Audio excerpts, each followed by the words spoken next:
C'est ça en fait. C'est ça. Donc, vous allez comprendre que il y a eu des Israélites, voilà, qui ont vécu en captivité et qui ont eu des identités. C'est tout à fait normal. C'est tout à fait normal. Donc, quand vous lisez, essayez, vous voyez, attendez. Je vais vous juste montrer quelque chose. Attendez. Vous avez... Attendez, je vais aller chercher ça. Attendez, je reviens. Voilà. Bon, si vous avez la Strong Concordance, ok, Strong, vous allez, ok, vous tapez seulement, ok, le numéro G, ok, G1674, ok, tapez aussi le G1672, tapez le H3125, vous verrez bien les explications des termes grecs, païens, Gentiles, les gentils. Je vous ai donné les codes. Vous verrez, c'est là. Donc, faut pas être dans la confusion. Faut pas être dans la confusion. Vous voyez, faut pas être dans la confusion. Dieu s'était choisi un peuple, que vous le voulez ou non. À moins que vous soyez dans l'islam, dans d'autres religions. Mais en tout cas, en ce qui concerne la Bible, Dieu s'est choisi un peuple. Et jamais il a dit il va abandonner ce peuple-là. Voilà, pour que tous soyons égaux. Non, il a bien dit. Deutéronome chapitre 27. J'étais choisi, j'étais aimé pour que tu sois mon peuple à moi. Donc ne venez pas avec vos histoires Christ, vous tous vous êtes égaux. Non. Contexte, l'égalité là, c'est que parmi les gens du même peuple. Voilà. Je suis de la tribu de Juda. Si mon frère, c'est un benjamite, ou si il est lévite, ou il est danite, voilà, nous sommes égaux par le Hamashiach. Voilà. Mais si un non-hébreu vient, il peut pas être égal à nous. Non, il peut pas être égal à nous. Voilà. Il y a une hiérarchie. Que vous le voulez ou non, c'est pas moi, c'est le Père qui a voulu comme ça. Voilà. Parce que dans le faux christianisme, on vous fait croire que non, ces choses-là, c'est pas comme ça. Dieu est tout en amour, Dieu fait des bisous, il aime tout le monde. Non. Voilà, demandez-lui. En tout cas, à moins que nous oublions la parole, puisque la parole est claire. Elle exprime la volonté du Créateur. Vous voyez? Vous ne pensez pas que Paul ne se contredit pas. Maintenant, si vous pensez que tous nous sommes égaux, ok? Regardez ce même Paul, regardez ce qu'il dit. Attendez, je vais vous prendre une écriture, hein, ok? Il y en a qui vont crier, ah, mais Paul se contredit. Regardez, je prends Romains chapitre 1er du verset 6, ok?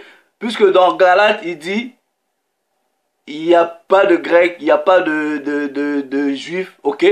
Lui-même, il dit ici, ok? Attendez. Romains, chapitre 1, verset 16. Il dit, car je n'ai point honte de l'évangile. C'est une force divine pour le salut de tout homme qui croit. Premièrement, à qui? Aux Juifs, puis aux Grecs. Vous voyez? Pourquoi premièrement aux Juifs? Parce que le Christ vous dit quoi? Je suis venu chez les miens. Les miens, c'était qui? Il y avait deux sortes de miens. Les miens, c'était d'abord premièrement les gens de sa tribu. Judas. Ok? Et dans l'ensemble, les 12 tribus. Mais il était premièrement venu chez les miens, c'est-à-dire Judas, les Juifs. Et les Juifs, en tout cas pas tous, ne l'ont point reçu. Ensuite, il est parti chez les Grecs. Il est parti chez les Grecs. La parole dit quoi? Ok, on va vous expliquer. Il est parti chez les... Donc, premièrement d'abord, ok, premièrement, l'évangile était venu chez les Juifs. Voilà, hein? Judas, Benjamin, Lévi. Ensuite, c'est parti chez les autres tribus du royaume du Nord qui étaient dispersées et qui avaient l'identité grecque. Contexte, contexte, contexte. Vous voyez?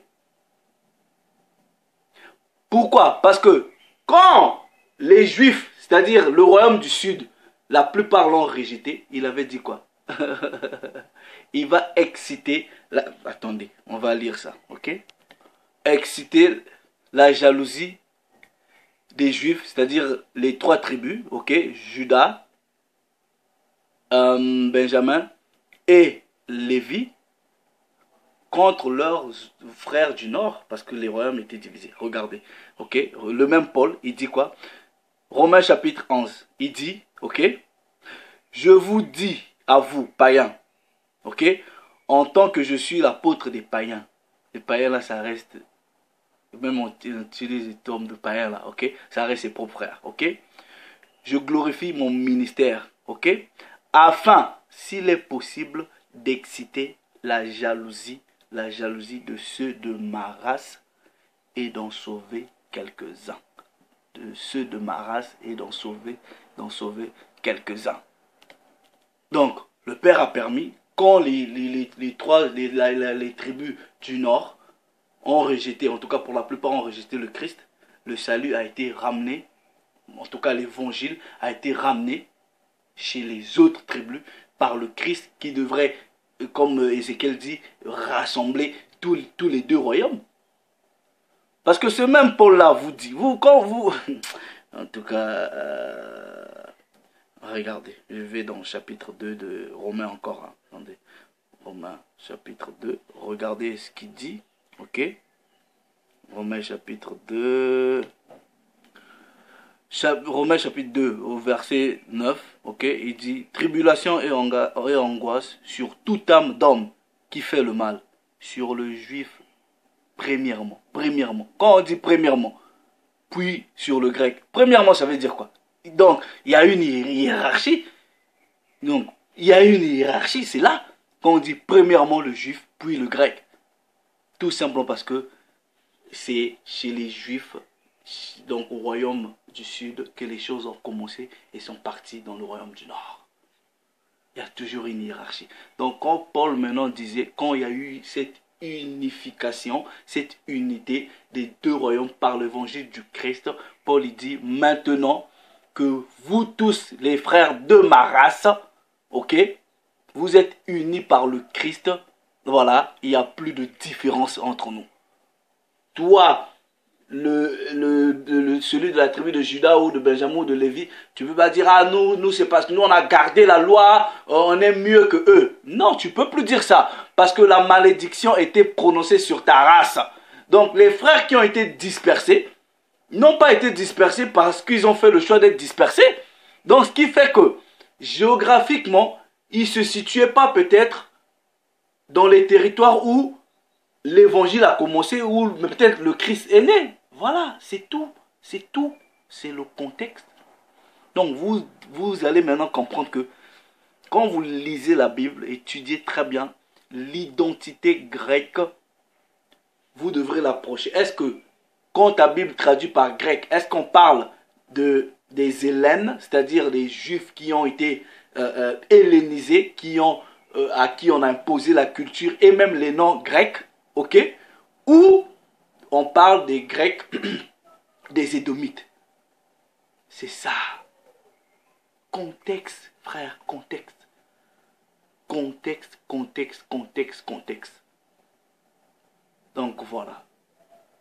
Maintenant, comme je dis, je n'ai pas fait ce sujet pour parler du salut des non-israélites. C'est-à-dire quand vous ne faites pas partie des 12 tribus, est-ce que vous allez être sauvé ou pas? Je n'ai pas fait cette vidéo pour ça. Donc ne ramenez pas des versets que vous comprenez même pas. Parce que j'ai l'habitude de gérer des gens comme ça. Ok? Je vous ai expliqué dans le contexte biblique l'identité grecque. Ok? Donc il y avait des gens qui portaient l'identité grecque par naissance. Ok? Par la langue, par culture. Ok? À cause de l'oppression, à cause de différentes raisons. Même Paul a eu l'identité romaine. Voilà. Mais est-ce qu'il était romain blanc? Non. Paul de Tarse, c'est un hébreu. Les hébreux sont noirs. Donc voilà un peu ce que j'ai voulu partager avec vos frères. Prenez, mettez-vous à l'étude. Timothée, Paul de Tarse lui-même dit quoi à Timothée? Il dit, j'aime les versions anglaises, où il dit, study to show yourself approved. Donc étudie pour que tu te présentes un homme éprouvé de Dieu. De sorte que quand tu vas commencer à parler, prêcher les histoires de Dieu, que tu le fasses avec droiture et justice. Vous voyez, est-ce que vous comprenez quelque chose qui est éprouvé? C'est-à-dire que tu as traversé les épreuves. Vous voyez, quand on prend un métal, on met dans le feu pour l'aiguiser, pour l'affûter. C'est ça. Donc l'or même, ok, pour trouver sa valeur, doit passer par le feu. Donc vous devrez étudier, frères, sœurs. Quand vous allez vous mettre sérieusement à l'étude, vous allez regretter beaucoup de choses qui étaient là sous vos yeux, mais jamais on va vous... J'ai dit la vérité, hein. Le christianisme actuel ne va jamais vous apprendre la vérité. Rien du tout. Je mets quiconque à défi.